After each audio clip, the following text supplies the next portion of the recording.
கர்ம வீரர் காமராஜர் அவர்களின் 122வது பிறந்தநாள் விழாவை முன்னிட்டு காங்கிரஸ் கட்சி சார்பில் காமராஜர் ராஜீவ்காந்தி திருவுருவ சிலைக்கு மாலை அணிவித்து மலர் தூவி மரியாதை செய்து அன்னதானம் வழங்கினர். சென்னை அடுத்த குரோம்பேட்டை பேருந்து நிலையம் அருகே காங்கிரஸ் கட்சி சார்பில் கர்ம வீரர் காமராஜர் அவர்களின் 122வது பிறந்தநாள் விழாவை முன்னிட்டு செங்கல்பட்டு வடக்கு மாவட்ட தலைவர் RS செந்தில்குமார் தலைமையில் பல்லாவரம் நகர தலைவர் தீனதயாளன் முன்னிலையில் மாவட்ட துணை செயலாளர் பஷீர் அகமது கான் ஏற்பாட்டில் மறைந்த கர்ம வீரர் காமராஜர் திருவுருவ சிலைக்கு மாலை அணிவித்து மரியாதை செலுத்தினர். அதனைத் தொடர்ந்து முன்னாள் பிரதமர் ராஜீவ்காந்தி சிலைக்கு மாலை அணிவித்து மலர் தூவி மரியாதை செய்தனர்.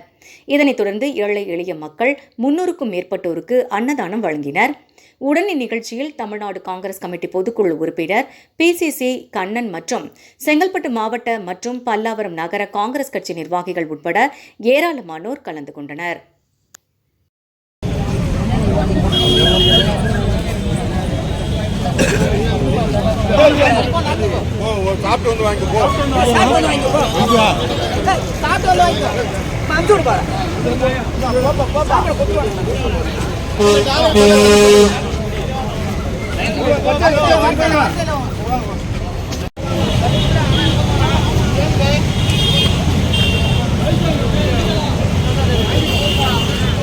வாங்கிட்டு